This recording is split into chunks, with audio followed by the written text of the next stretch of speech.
बिस्मिल्लाहिर्रहमानिर्रहीम। Dear students, अस्सलाम वालेकुम।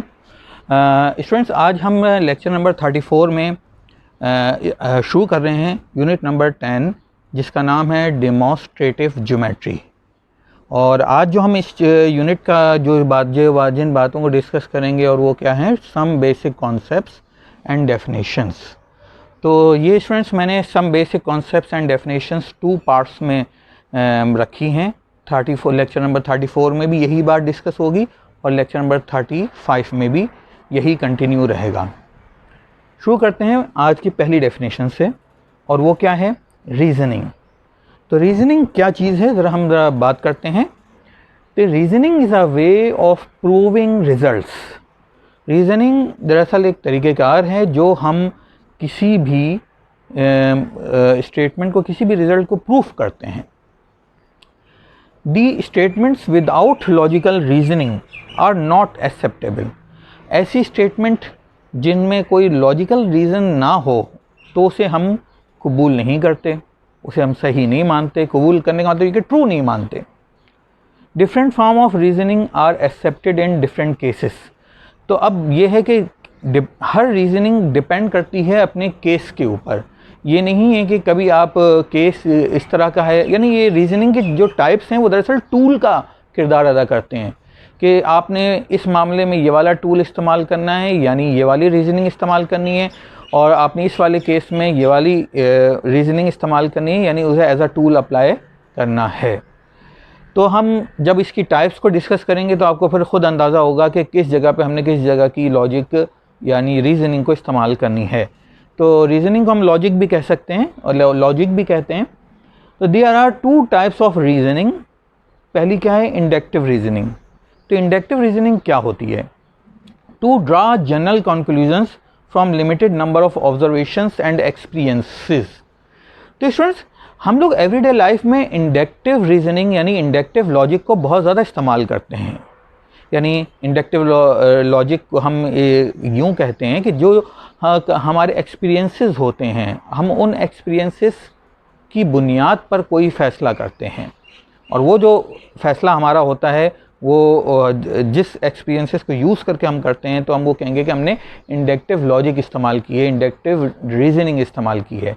तो इंडक्टिव रीजनिंग की एक एग्ज़ाम्पल हम यूँ दे सकते हैं, जैसे आपकी बुक के अंदर भी लिखा हुआ है कि आप अपने घर से स्कूल जा रहे हैं पैदल, और आपको अगर 15 मिनट लगे तो आपने ये अंदाज़ा कर लिया। दूसरे दिन आप घर से निकले और अपने कॉलेज तक गए तो उसमें भी 15 मिनट लगे, तो आपने एक जनरल आइडिया जहन में रख लिया कि अगर मैं कॉलेज टाइमिंग से 15 मिनट पहले घर से निकलूं तो मैं वक्त पर एन वक्त के ऊपर कॉलेज पहुंच जाऊंगा।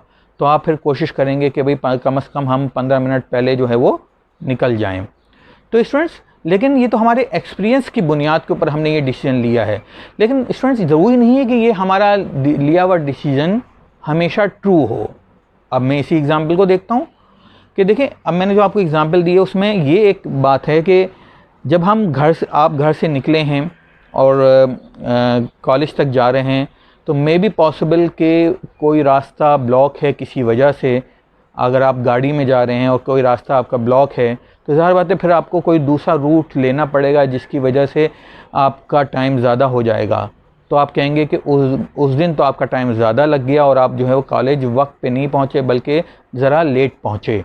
तो फिर आप ये कह सकते हैं कि ना, कि जनरली हम एक बात कह सकते हैं कि 15 मिनट में आप कॉलेज पहुंच जाएंगे। एक ये जनरल बात है। आगे ये है कि हमेशा ये बात ट्रू नहीं होगी, depending upon the circumstances, situations, ये बात फॉल्स भी हो सकती है। लेकिन हम एक डिसीजन लेने के लिए एक जनरल सी बात कर लेते हैं। अब आ जाते हैं स्टूडेंट्स डिडक्टिव रीजनिंग। लेकिन एक मैथ की एक एग्जांपल भी इंडक्टिव रीजनिंग की मैं आपको दे देता हूँ।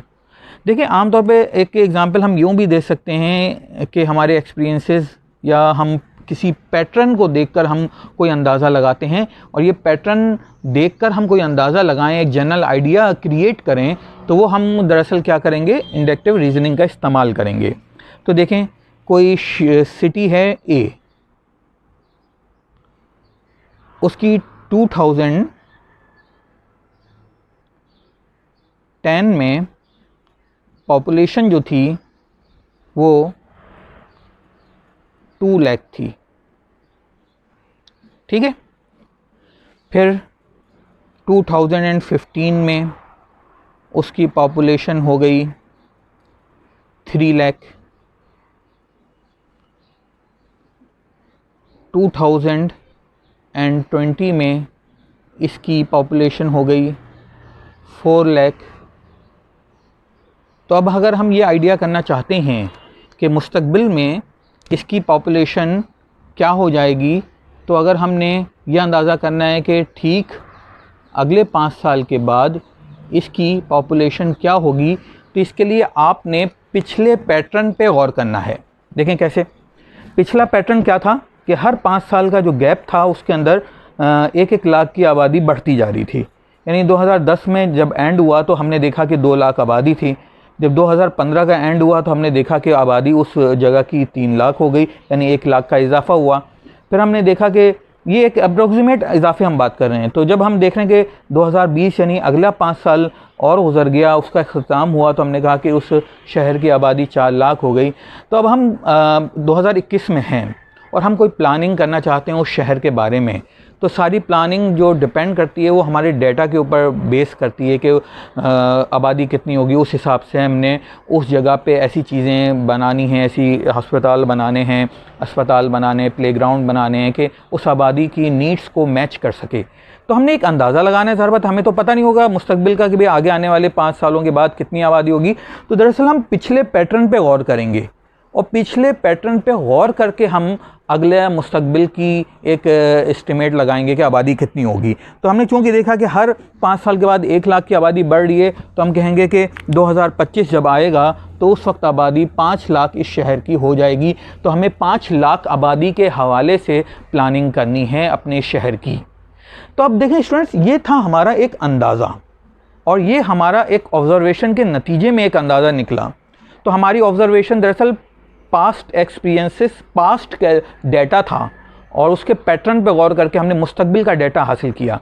लेकिन स्टूडेंट एक बात ये भी ध्यान में रखें कि ये जो अभी हमने लॉजिक इस्तेमाल की है, जो रीज़निंग इस्तेमाल की है, ये रीज़निंग इंडक्टिव रीज़निंग है, जो हमने ऑब्जर्वेशन को देखते हुए, पैटर्न को देखते हुए मुस्तकबिल की का अंदाज़ा किया है। लेकिन आप ये याद रखिएगा कि इंडक्टिव रीज़निंग के नतीजे में जो हम कंक्लूजन ड्रॉ करें वो ज़रूरी नहीं है कि वो ऑलवेज़ ट्रू हो। अब जैसे मैं इस केस में कहूँ कि ज़रूरी नहीं कि 5 लाख की आबादी हो, कोई ऐसी वजह हो सकती है कि ये 5 लाख के बजाय इसकी ग्रोथ रेट जो है वो ज़्यादा हो सकती है। ठीक है, तो वो आबादी लोगों ने किसी और शहरों से माइग्रेशन की हो, वो उस शहर में आके आबाद हुए हों, तो depending upon the circumstances and situations, तो ये आबादी ज़्यादा भी हो सकती है 5 लाख से, और ये आबादी 5 लाख से कम भी हो सकती है डिपेंडिंग अपॉन सिचुएशन। तो हम ये कह सकते हैं कि इंडक्टिव रीज़निंग का जो कंक्लूजन ड्रॉ होता है वो ऑलवेज़ ट्रू ज़रूरी नहीं है कि हो, वो फॉल्स भी हो सकता है। अब आ जाते हैं हम डिडक्टिव रीज़निंग में। डिडक्टिव रीज़निंग में क्या है कि to draw conclusions from accepted और वेल नोन फैक्ट्स। तो इसका मतलब क्या है, डिडक्टिव रीज़निंग जो होती है वो पहले एक डेटा, गिवन डेटा के ऊपर बेस करती है, और वो जो गिवन डेटा होगा वो आपका ट्रू होना चाहिए, उसी की बुनियाद पर कोई नया डेटा हासिल किया जाता है। तो अगर वो आपका गिवन डेटा ट्रू होगा तो उसके नतीजे में जो आप डेटा हासिल करेंगे वो भी ट्रू होगा। चलिए देखते हैं इसकी मैथ के हवाले से कोई एग्जाम्पल। देखें, अगर मैथ के हवाले से कोई एग्जाम्पल देखें तो हम यूँ कह सकते हैं कि if A is greater than B, B is greater than C। अब ये चीज़ आपको गिवन है कि A जो है वो B से बड़ा है, B जो है वो C से बड़ा है। अब ये जो दो स्टेटमेंट आपको दी गई हैं ये ट्रू हैं। अगर ये ट्रू हैं तो इनकी बुनियाद पर हम एक नतीजा निकालने जा रहे हैं, और वो नतीजा हम क्या लिख रहे हैं, then A is also greater than C। तो A जो है वो C से भी ग्रेटर होगा। तो देखिए स्टूडेंट्स, अगर ये बात जहन में रखें कि अगर ये दोनों स्टेटमेंट फॉल्स हुई और हमने ये नतीजा निकाला तो ये नतीजा भी फॉल्स होगा। इसीलिए डिडक्टिव रीज़निंग की पहली शर्त, पहली बुनियाद ये है कि जो स्टेटमेंट आपको गिवन होंगी वो स्टेटमेंट ट्रू होना लाजमी हैं, और उनके नतीजे में जो आप रिज़ल्ट निकालेंगे वो भी फिर ट्रू होगा। चलें इसकी हम ये देख लेते हैं एग्जाम्पल के तहत कि 5 is greater than 6, 6 is greater than 8, then 10 is greater than 8, 8 is greater than 6, तो हम कहेंगे कि 10 इज़ आल्सो ग्रेटर दैन 6।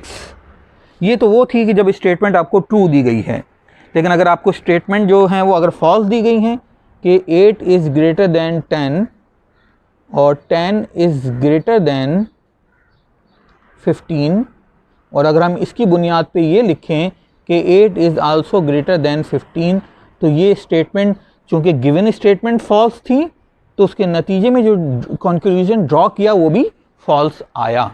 तो स्टूडेंट ये बात याद रखिएगा कि आगे जो हम फर्दर टॉपिक्स इस चैप्टर में पढ़ेंगे उसमें हम लोग स्टेटमेंट्स को प्रूफ करेंगे, और स्टेटमेंट्स को प्रूफ करना हम जो करेंगे वो थ्योरम्स को प्रूफ करेंगे। तो थ्योरम्स दरअसल एक स्टेटमेंट्स होती हैं जो हमें प्रूफ करने को दी जाती हैं। तो हम उसमें जो लॉजिक इन दोनों में से वो जो लॉजिक इस्तेमाल करेंगे वो डिडक्टिव लॉजिक यानी डिडक्टिव रीजनिंग को इस्तेमाल करेंगे, जिसमें हम बेसिक एजम्पशंस जो आगे आप डेफिनेशन पढ़ेंगे, basic assumptions basic already proof चीज़ों को इस्तेमाल करते हुए कोई नई चीज़ प्रूफ करेंगे। तो ऑलरेडी जो प्रूफ चीज़ें हैं, जो ऑलरेडी एक्सेप्टेड चीज़ें हैं, वो हमारे क्या कहलाएंगे, वेल नोन फैक्ट्स, और उनकी बुनियाद पे कोई हम स्टेटमेंट प्रूफ करेंगे तो वो हमारी जो रीज़निंग इस्तेमाल हुई वो डिडक्टिव रीज़निंग कहलाएगी। तो आपका ये काम ये भी है कि आप इंटरनेट पे सर्च करें कि एवरीडे लाइफ से इंडक्टिव रीज़निंग और डिडक्टिव रीज़निंग की कोई एग्जांपल सर्च करें इंटरनेट पे, और सोचें कि एवरीडे लाइफ में हम ये लॉजिक्स कहाँ पे इस्तेमाल करते हैं, कब कब इस्तेमाल करते हैं। इंडक्टिव लॉजिक की तो आपको वैसे नज़र आ गया कि हम बहुत इस्तेमाल करते हैं। हम तो ये भी कहते हैं कि अगर हमारा कोई दोस्त, हम एक दफ़ा उससे मिलते हैं और वो बड़ा गुस्से वाला है, तो दूसरी दफ़ा मिलते हैं वो गुस्से वाला है, तो हम उसके बारे में एक आइडिया बना लेते हैं कि ये जो मेरा दोस्त है वो गुस्से वाला है, इसलिए उसके साथ ज़रा संभल के रहना है, ठीक है। लेकिन ज़रूरी नहीं है कि जब आप तीसरी मरतबा मिलने गए तो बड़े हंस बोल के मिल रहा है, तो ये ट्रू हो भी सकता है और ये फॉल्स भी हो सकता है उसका नतीजा। तो ये है एक एवरीडे लाइफ से मिसाल। फर्दर अभी हम डेफिनेशन को कंटिन्यू करते हैं।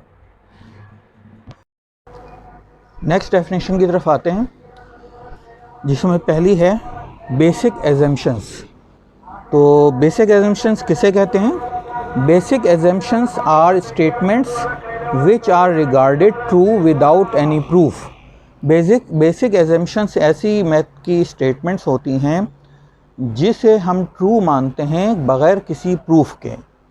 तो आप इसके एग्जांपल्स में अभी खुद ही स्टेटमेंट्स ऐसी देख लेंगे जिसमें कि ऐसी स्टेटमेंट्स होंगी जिनको प्रूफ की ज़रूरत नहीं है, ये एक सिंपल सी लॉजिक है और वो हमें नज़र आ रही है। तो विदाउट एनी प्रूफ हम इन ऐसी बेसिक स्टेटमेंट्स को कहेंगे कि वो ट्रू है, और उसे यूज़ करेंगे किसी भी अदर स्टेटमेंट्स के रीज़न्स में या उसको प्रूफ करने में। ये बेसिक एजम्पशंस हमारी मदद करेंगे। तो स्टूडेंट्स हम ये भी कह सकते हैं बेसिक एजम्पशंस में हम डेफिनेशंस को भी काउंट कर सकते हैं, कि जैसे हम किसी टर्म को, टर्मिनोलॉजी को हम डिफ़ाइन कर रहे हों, तो जब हम उसको डिफ़ाइन करते हैं तो दरअसल हम उसको खुद बता रहे होते हैं कि ये चीज़ है क्या, और उसको फिर हम यूज़ करते हैं अपनी स्टेटमेंट्स के अंदर, और उसका रीज़न ये देते हैं कि ये डेफिनेशन है, अकॉर्डिंग टू डेफिनेशन। तो ये ऐसी चीज़ें हैं जिसे बग़ैर किसी प्रूफ के वो ट्रू होती हैं और हमें नज़र आ रही होती हैं कि वो ट्रू हैं, जिसकी जिसके लिए किसी प्रूफ की ज़रूरत नहीं है। तो चलें देखते हैं इस एग्जांपल्स में मेरी ये बातें आपको किस तरह से मदद देती हैं। पहली टाइप है इसमें एक्सियम। एक्सियम कहते हैं basic assumptions related to almost all branches of mathematics are called axiom. तो ऐसी बेसिक एजम्पशंस जो मैथ की तमाम ब्रांचेस के लिए एप्लीकेबल हों उनको कहा जाता है एक्सियम। जैसे for example, if a is greater than b, then b is less than a, ये रिफ्लेक्सिव प्रॉपर्टी कहलाती है। तो ये जो रिफ्लेक्सिव प्रॉपर्टी है ये एक्सियम है, और ये इसलिए एक्सियम है कि ये मैथ की तमाम ब्रांचेस में इस्तेमाल हो जाती है, और ये बेसिक एजम्पशन भी है क्योंकि इसके लिए कोई किसी प्रूफ की ज़रूरत नहीं है, हमें नज़र आ रहा है ये चीज़, और ये विदाउट एनी प्रूफ ये ट्रू है। तो देखें कैसे मैं ये बात कहना चाह रहा हूँ। ये लिखा है a is greater then b। अगर बिलफर्ज a और b किसी दो नंबरों को रिप्रेजेंट कर रहे हैं तो हम इसे यूँ भी कह सकते हैं कि 5 इज़ ग्रेटर दैन 3, देन फिर आप कहेंगे कि 3 इज़ लेस दैन 5। तो आप देख रहे हैं कि इसके लिए किसी प्रूफ की ज़रूरत नहीं है। अगर 5 3 से बड़ा है तो 3 5 से छोटा है। लॉजिकली ये हमें बात समझ आ रही है। तो ये स्टेटमेंट अभी चूँकि ए और बी नंबर को रिप्रेजेंट कर रहे थे, तो ये हमने दरअसल नंबर सिस्टम के अंदर अपने इस रिफ्लेक्सिव प्रॉपर्टी को इस्तेमाल किया। तो ये मैथ की ब्रांच किस में इस्तेमाल हुआ? ये नंबर सिस्टम में, या जिसे हम अर्थमेटिक में भी इसे कहेंगे कि अर्थमेटिक में हमने इस्तेमाल किया। अब अगर ये ए और बी किसी एंगल को रिप्रेजेंट कर रहे हों तो फिर हम कहेंगे कि हमने इसी रिफ्लेक्सिव प्रॉपर्टी को हमने इस्तेमाल किया है ज्योमेट्री के अंदर। देखें कैसे। अगर मैं ये ए और बी की जगह लिख दूं कि अगर मैं पर्टिकुलर नंबर एंगल्स ले लूं तो मैं कह रहा हूं कि 90 degree is greater than 30 degree, then 30 degree is less than 90 degree. अब देखें मैंने इसी रिफ्लेक्सिव प्रॉपर्टी जिसे मैंने एक्सियम का नाम दिया है, तो इसको मैंने इस्तेमाल किया है ज्योमेट्री के अंदर। तो ये ज्योमेट्री के अंदर भी वैलिड है, यहाँ पे इस्तेमाल की जा सकती है। इसलिए हमने कहा कि ये रिफ्लेक्सिव प्रॉपर्टी एक ऐसी स्टेटमेंट है जिसे हम एक्सियम कहेंगे, क्योंकि ये मैथ की एक से ज़्यादा ब्रांचेस में एप्लीकेबल है और इस्तेमाल की जा सकती है।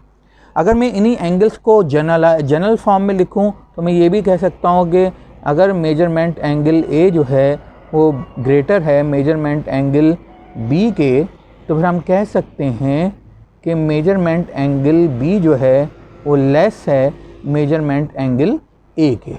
तो ये आप देखें कि ये हमने जनरलाइज कर दिया। इसका मतलब ये है कि ए और बी यहाँ पर एंगल को रिप्रेजेंट कर रहे हैं, और ये वाली जो स्टेटमेंट है वो ज्योमेट्री में इस्तेमाल हुई, इसलिए ये स्टेटमेंट नंबर सिस्टम में भी इस्तेमाल हुई, अभी जो मैंने एग्जांपल दी, और ज्योमेट्री में भी इस्तेमाल हुई। तो इसका मतलब है कि एक से ज़्यादा मैथ की ब्रांचेस में इस्तेमाल हुई है, इसलिए ये एक एक्सियम है।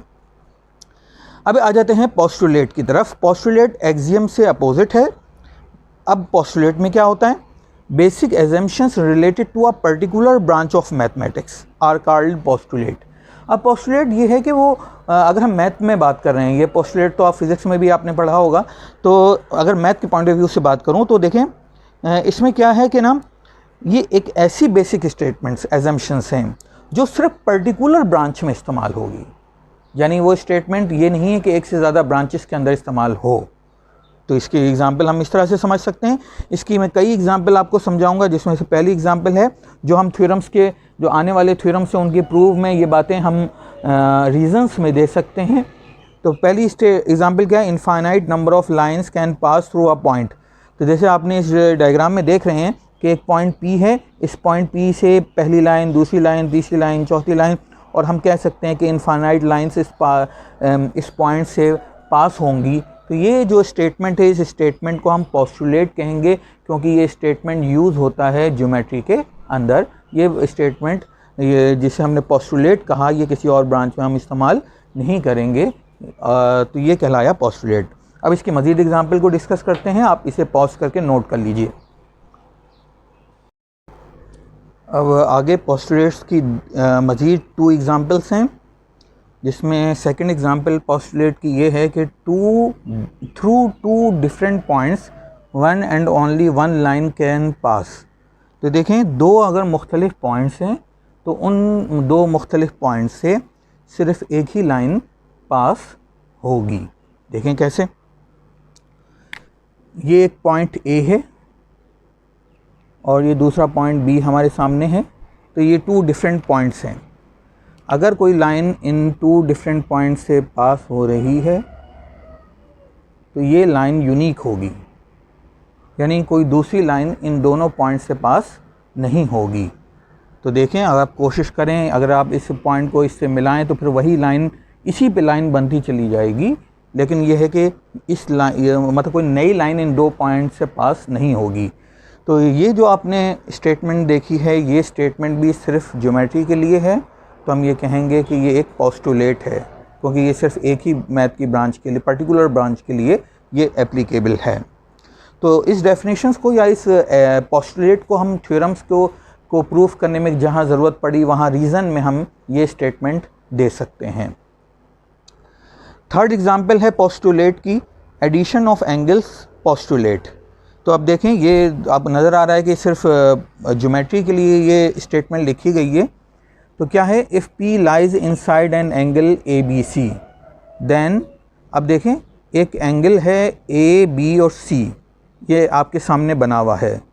इस एंगल के दरमियान कहीं P पॉइंट बना हुआ है। तो अगर हम देखें ABC एंगल क्या है, तो आपको नज़र आ रहा है कि यहाँ से लेकर यहाँ तक का एंगल है। अगर हम इस P पॉइंट को वर्टेक्स, एंगल के वर्टेक्स B से मिलाएं तो हमें एक रे मिलेगी और ये रे हमारे ABC एंगल को 2 पार्ट्स में डिवाइड कर देगी। तो पहला पार्ट होगा ABP, और तो इसे हम यहाँ से यहाँ तक एक लाइन एंगल शो कर देते हैं कि ये वाला एंगल बनेगा। और दूसरा पार्ट हमारे पास क्या होगा, PBC। तो दूसरा पार्ट हमने कहा कि वो ये वाला है। तो अब हम अगर ये जो BP वाला जो रे है इसको सामने रखते हुए अगर बात करें तो हमारा ABC ये पूरा का पूरा एंगल किन दो एंगल का सम बन गया। ये वाले एंगल और ये वाले एंगल, दोनों एंगल्स को सम कर दें तो ये वाला एंगल बन जाएगा। तो यही बात हमने इस स्टेटमेंट में लिखी है। तो क्या लिखा है, if P lies inside an angle ABC, ठीक है, जब वो वर्टेक्स से ज्वाइन किया गया तो मेजरमेंट ABP ये वाला जो रेड कलर का एंगल है ये इसमें प्लस करें PBC, तो PBC ये वाला एंगल और ये वाला एंगल दोनों को प्लस करें तो वो बन जाएगा ये कंप्लीट एंगल, यानी मेजरमेंट ABC। तो इसे कहते हैं angle of addition of angle postulate. कहीं हमें आगे आने वाले थ्योरम्स के अंदर अगर ये कभी इस स्टेटमेंट को इस्तेमाल करना पड़ा प्रूफ करने में तो हम रीज़न में लिख देंगे एडिशन ऑफ एंगल पोस्टुलेट। तो स्टूडेंट्स, इसके बाद हम मज़ीद इसकी एग्जांपल्स की तरफ जाते हैं जिसमें हम दो और एग्जांपल डिस्कस करेंगे। नेक्स्ट डेफिनेशन में है, या हम यूँ कहें कि नेक्स्ट पोस्टुलेट की एग्जांपल है फोर्थ, प्लेफेयर्स पोस्टुलेट। ये भी हम कभी कभार थ्योरम्स को प्रूफ करते हुए हम रीज़न्स में कभी कभार हम जब ऐसा मामला आ जाए तो हम उसका रीज़न दे देते हैं कि ये प्लेफेयर पोस्टुलेट के मुताबिक ये बात इस तरह हुई है। तो देखते हैं कि प्लेफेयर पोस्टुलेट है क्या। टू इंटरसेक्टिंग लाइंस, दो लाइनें आपस में इंटरसेक्ट कर रही हैं, can not be parallel to a same line, तो वो किसी सेम लाइन के पैरेलल नहीं होगी। तो ये देखें बेटा, ये भी एक बेसिक सी बात है और बेसिक सी लॉजिकल बात है जिसे हम देखते हैं। लेकिन इससे पहले हम इसकी और करके लिखिए सेकंड स्टेटमेंट कि भाई ये पोस्टुलेट इस तरह भी लिखा जा सकता है, if two lines are parallel to a same line then they are parallel to each other. अगर दो लाइनें किसी तीसरी लाइन के पैरेलल है तो ये दोनों लाइनें आपस में भी पैरेलल होंगी। इस तीनों लाइनें यानी तीनों लाइनें आपस में पैरेलल होंगी। तो इसको दोबारा पढ़ते हैं, if two lines are parallel to a same line then they are parallel to each other. तो ये तीनों की तीनों आपस में पैरेलल होंगी। चलें देखते हैं पहली वाली स्टेटमेंट। इन दोनों का नाम प्लेफेयर पोस्टुलेट है। टू इंटरसेक्टिंग लाइंस, तो अब हम टू इंटरसेक्टिंग लाइंस बनाएंगे। तो मैं यहाँ लिख देता हूँ, पहली वाली मैं स्टेटमेंट प्रूफ की डायग्राम बना रहा हूँ। तो पहली लाइन मैंने ये बनाई तो इसको L1 का नाम दे दिया। दूसरी लाइन मैंने ये बनाई, इसको मैंने L2 का नाम दे दिया। अब मैं स्टेटमेंट को दोबारा पढ़ता हूँ, टू इंटरसेक्टिंग लाइंस तो मैंने बना ली हैं, एक का नाम L1 है और दूसरी का नाम L2 है। Can not be parallel to a same line, ये दोनों लाइनें सेम लाइन के पैरेलल नहीं होंगी। कैसे? अब फर्स्ट करें, मैं एक तीसरी लाइन बनाने जा रहा हूँ। अब आप देखें कि मैंने तीसरी लाइन ये रेड कलर से बनाई और मैंने यहाँ पे लिख दिया कि ये L3 है। तो देखें स्टूडेंट्स, L1 तो इससे पैरेलल है, नज़र आ रही है कि L1 इसके पैरेलल है, लेकिन L2 इस L3 के पैरेलल नहीं है। तो इस स्टेटमेंट में हमें ये बताया गया है कि अगर दो लाइनें आपस में इंटरसेक्ट हो रही हैं तो ये इन दोनों में से कोई अगर एक पैरेलल है थर्ड लाइन के तो दूसरी पैरेलल थर्ड लाइन के नहीं होगी। तो ये एक आम सी लॉजिक है, हमें नज़र भी आ रहा है, लॉजिकल सी बात है। तो इसको हम कहते हैं प्लेफेयर पोस्टुलेट। अब आ जाते हैं इसकी सेकंड स्टेटमेंट की तरफ, जिसमें कहा गया है कि if two lines are parallel to a same line. देखते हैं पहली line, if two lines are parallel, ये पहली लाइन है और ये दूसरी लाइन है। अच्छा, अभी इन्होंने ये नहीं बताया कि ये दोनों आपस में पैरेलल हैं, ये बात अभी नहीं कही। तो इन्होंने क्या कहा है, if two lines are parallel to a same line, यानी दो लाइनें हैं जो पैरेलल हैं किसी सेम लाइन के, एक ही लाइन के, और वो जो एक ही लाइन जिसकी पैरेलल है वो थर्ड लाइन है। तो हम बना लेते हैं वो थर्ड लाइन।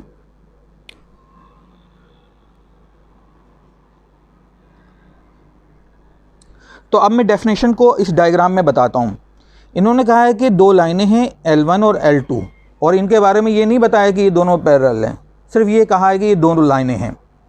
इन्होंने कहा है कि ये दोनों लाइनें थर्ड लाइन के पैरेलल हैं। तो यानी L1 जो है आपको नज़र आ रहा है कि वह L3 के पैरेलल है, ये बात हमें इन्होंने गिवन दे दी।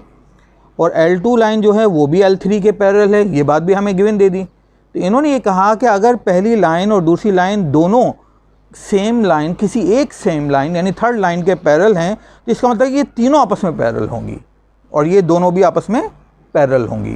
तो ये बात इस स्टेटमेंट में कही गई है, इसे प्लेफेयर पोस्टुलेट कहते हैं। और जब इस तरह की बात आएगी तो हम उसका रीज़न दे देंगे कि प्लेफेयर पोस्टुलेट। तो क्या लिखा है, if two lines are parallel to a same line then they are parallel to each other. अगर पहली लाइन तो ये आपस में तीनों पैरेलल होंगी। तो यहाँ आके हमने अपने पोस्टुलेट्स की 4 एग्जाम्पल्स सीखी। अब आप इसे पॉज करके नोट कर लीजिए और फिर इसके बाद पांचवी और आखिरी एग्जाम्पल पोस्टुलेट की डिस्कस करते हैं। अब हमारी पांचवी एग्जाम्पल है पोस्टुलेट की, SAS पोस्टुलेट। अब यहाँ पर SAS किसको रिप्रेजेंट कर रहा है ये पढ़ने के बाद हम जानते हैं। If in a given correspondence of two triangles, हम दो ट्राइंगल्स का आपस में कॉरिस्पॉन्डेंस कर रहे हैं। The two sides and their included angle of one triangle are congruent to the corresponding sides and angle of other triangle, then their remaining corresponding angles are also congruent। तो अब इसमें क्या लिखा गया है, इसमें ये लिखी गई है बात कि if in a given correspondence of two triangle the two sides and their included angle of one triangle are congruent to the corresponding sides and angle of other triangle, then remaining corresponding angle are also congruent। तो ज़रा देखिएगा इसको हम किस तरह बात कर रहे हैं कि अब SAS इसको समझ लेते हैं। S का मतलब है साइड, A का मतलब है एंगल, और इस वाले S का मतलब भी साइड। तो हम दरअसल ये बात बेसिक एजम्पशंस में हम एक बात ये शामिल कर रहे हैं जिसे विदाउट एनी प्रूफ हम ये स्टेटमेंट ट्रू समझ रहे हैं, और प्रैक्टिकली हमने इसको ट्रू जाना है। तो वो किस तरह से, और चूंकि ये सिर्फ ज्योमेट्री में एप्लीकेबल है तो इसलिए इसे हम पोस्टुलेट कह रहे हैं। तो क्या है, if in a given correspondence of two triangles, इस बात को मैं यूँ लिख सकता हूँ कि मैंने एक ट्राइंगल कंसीडर किया है ABC, ठीक है, और दूसरा ट्राइंगल मैंने कंसीडर किया है PQR। अभी ये ट्राइंगल मैं बनाऊंगा अभी। तो अगर मैं ये स्टेटमेंट सिंबॉलिकली लिखना चाहता हूँ कि कॉरिस्पॉन्डेंस ऑफ टू ट्राइंगल्स, अगर ये जो अंडरलाइन रेड कलर से जो अंडरलाइन वाली सेंटेंस है उसको अगर मैं सिंबॉलिकली लिखना चाहूँ तो वो इस तरह लिखा जाएगा कि आप यहाँ पे एक इस तरह की लाइन बना लें तो ये जो लाइन है वो इसको रिप्रेजेंट करेगी कि ये दरअसल सिंबल किसका है, कॉरिस्पॉन्डेंस का। तो इसको हम यहाँ पर कॉरिस्पॉन्डेंस के लिए इस्तेमाल कर रहे हैं, कॉरिस्पॉन्डेंस। तो स्टूडेंट्स हमने अब इस स्टेटमेंट को कैसे पढ़ेंगे, हम कॉरिस्पॉन्डेंस कर रहे हैं दो ट्राइंगल की, एक का नाम ट्राइंगल ABC है, दूसरे का नाम ट्राइंगल PQR है। अब मैं इसको ही डायग्राम बना लेता हूँ। फर्स्ट करें,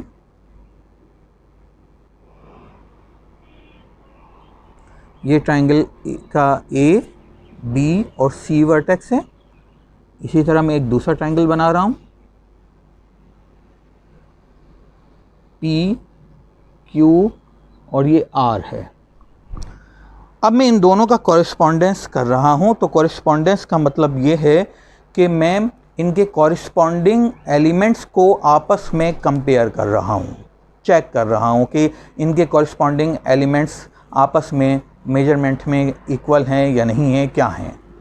तो कॉरिस्पॉन्डिंग एलिमेंट क्या होते हैं, देखें अगर हम इस डायग्राम को गौर से देखें तो ये डायग्राम हमें एक जैसी नज़र आ रही है, ठीक है। तो मैं ये कहूँगा कि जो A वर्टेक्स है उसका कॉरिस्पॉन्डिंग वर्टेक्स यहाँ पे कौन है, P है। यहाँ जो B वर्टेक्स है इसका कॉरिस्पॉन्डिंग यहाँ पे कौन है, Q है।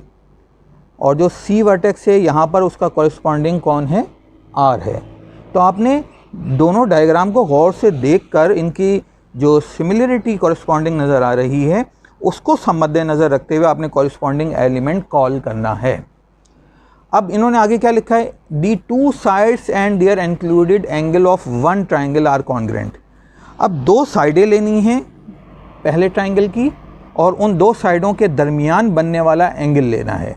तो फर्स्ट करें कि मैंने दो साइडें जो ले रहा हूँ वो कौन कौन सी हैं, एक मैंने ली है AB साइड और दूसरी मैंने ली है AC साइड। तो AB साइड और AC साइड के दरमियान जो बन रहा है एंगल वो कौन सा बन रहा है, A बन रहा है, ये वाला एंगल बन रहा है। तो ये जो लिखा था टू साइड्स, तो आपने जो ली है वो कौन है, AB एक साइड और दूसरी साइड आपने ली है AC और इनके दरमियान बनने वाला एंगल कौन सा है, मेजरमेंट एंगल A। अब इन्होंने आगे लिखा है कि नाम ऑफ वन ट्राइंगल। अब पहले ट्राइंगल की ये तीन चीज़ें, इन तीन चीज़ों की मेजरमेंट आगे क्या लिखा है, आर कॉन्ग्रेंट। वो कॉन्ग्रेंट हैं किसके, corresponding sides and angle of other triangle. तो अब देखते हैं कि इनके कॉरस्पॉन्डिंग इस ट्राइंगल में कौन है। तो इस ट्राइंगल में अगर गौर से देखें तो AB साइड के कॉरस्पॉन्डिंग PQ साइड है, क्योंकि ये एक दूसरे को कवर करते हैं। तो हम कहेंगे कि AB का कॉरस्पॉन्डिंग है PQ। तो हमने पहले अगर AB लिखा है तो हमने यहाँ पर उसका कॉरस्पॉन्डिंग PQ लिखा है। फिर क्या है, एंगल A। तो एंगल A यहाँ पे नज़र आ रहा है तो इसका कॉरस्पॉन्डिंग हमें यहाँ पर एंगल P नज़र आ रहा है, ठीक है। तो हमने यहाँ लिख दिया मेजरमेंट एंगल P जो है वो मेजरमेंट एंगल A का कॉरस्पॉन्डिंग है, वो एक दूसरे को कवर कर रहे हैं। फिर तीसरा क्या है, दूसरी साइड AC। ये AC साइड के कॉरस्पॉन्डिंग अगर मैं इसको उठाकर इसके ऊपर रखूं तो ये कवर कर लेगा। इसको अगर उठा के इसके ऊपर रखूं अपने जहन में तो मुझे नज़र आ रहा है कि AC का कॉरस्पॉन्डिंग साइड जो है वो PR है। अब ये एक बात कह रहे हैं, क्या कह रहे हैं कि ये कॉरस्पॉन्डिंग एलिमेंट्स आपस में इक्वल हैं। तो इसका मतलब क्या है, कॉन्ग्रेंट हैं, यानी AB जो है वो कॉन्ग्रेंट है PQ के। तो कॉन्ग्रेंट की साइन ये होती है, ठीक है। A और P आपस में कॉन्ग्रेंट है तो कॉन्ग्रेंट की साइन हमारे पास ये होती है, और ये आपस में कॉन्ग्रेंट हैं तो मैंने ये लिख दिया आपस में कॉन्ग्रेंट हैं। तो आपने फिर क्या इसमें देखा, आपने ये देखा कि AB के कॉरस्पॉन्डिंग P की ये दोनों आपस में कॉन्ग्रेंट हैं, इन्होंने स्टेटमेंट में लिखी है। A और P आपस में कॉन्ग्रेंट हैं, इन्होंने स्टेटमेंट में लिखा है। और AC और PR कॉरस्पॉन्डिंग जो साइड हैं वो भी आपस में कॉन्ग्रेंट हैं, ये स्टेटमेंट में लिखा है। तो अगर ये चीज़ें आपस में कॉरस्पॉन्डिंग एलिमेंट्स कॉन्ग्रेंट हों तो उसके नतीजे में हम क्या नतीजा अखज़ करते हैं, वो ये करते हैं कि their remaining corresponding angles are congruent. तो कह रहे हैं कि अगर ये तीन चीज़ें एक दूसरे के कॉन्ग्रेंट हो जाएं तो बाकी रह जाने वाले जो एंगल्स हैं और साइड्स हैं वो भी आपस में कॉरस्पॉन्डिंग, वो भी आपस में इक्वल होंगे, कॉन्ग्रेंट होंगे। जैसे अगर ये बात प्रूव हो गई कि ये तीन चीज़ें इसकी, ये तीन चीज़ें इसकी, यानी ये है साइड, ये है एंगल और ये है साइड, तो इसका भी ये क्या है साइड, ये है एंगल और ये है साइड, तो साइड एंगल साइड इक्वल है साइड एंगल साइड के, तो फिर हम कॉन्ग्रेंट है, तो हम कहेंगे कि इस सूरत में the remaining corresponding angles and sides are congruent. तो रिमेनिंग कौन कौन सी हैं, जो बच गई हैं वो तीन चीज़ें कौन कौन सी हैं, एक है BC, तो हम कहेंगे कि BC जो है वो कॉन्ग्रेंट होगा किसके, इसका कौन है BC के कॉरस्पॉन्डिंग QR, तो QR के कॉन्ग्रेंट होगा। एंगल B जो है वो कॉन्ग्रेंट होगा किसके, एंगल Q के, इसका कॉरस्पॉन्डिंग एंगल Q है उस ट्राइंगल का। एंगल C जो है इसका वो कॉन्ग्रेंट होगा, इसका कॉरस्पॉन्डिंग कौन है R, तो आप कहेंगे मेजरमेंट एंगल R के।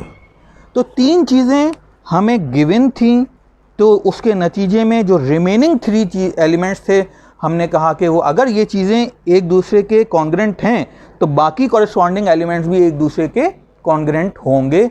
इसको कहते हैं साइड एंगल साइड पोस्टुलेट। तो हम दूसरे लफ्ज़ों में ये कह सकते हैं कि ओवरऑल ये एंगल, ये ट्राइंगल और ये ट्राइंगल दोनों ही कॉन्ग्रेंट हैं आपस में, क्योंकि इनकी तमाम 6 की 6 चीज़ें आपस में कॉन्ग्रेंट हैं। तो एक ट्राइंगल के 6 एलिमेंट्स होते हैं, आप जानते हैं, तो इसके 6 एलिमेंट्स और इसके 6 एलिमेंट्स चूँकि कॉन्ग्रेंट हो गए हैं तो ये पूरा का पूरा ट्राइंगल कॉन्ग्रेंट है। तो ये हम बहुत ज़्यादा इस्तेमाल करेंगे अपने थ्योरम्स को प्रूफ करने के लिए। और ये याद रखना है, सिर्फ आखिर में हम इस बात को रिकॉल कर लेते हैं कि साइड एंगल साइड का मतलब है कि दो साइडें और उनके दरमियान बनने वाला एंगल। ये बात याद रखना कि एंगल इन दो साइडों के दरमियान बनने वाला है। अगर एक ट्राइंगल का दूसरे ट्राइंगल का कॉन्ग्रेंट है तो वो दोनों ट्राइंगल कॉन्ग्रेंट होंगे, इसीलिए उनके बाकी जो रिमेनिंग एलिमेंट्स हैं वो भी कॉरस्पॉन्डिंग एलिमेंट्स वो भी कॉन्ग्रेंट होंगे। तो ये था SAS पोस्टुलेट, हमारे पोस्टुलेट की एग्जाम्पल की लास्ट एग्जाम्पल यानी 5th।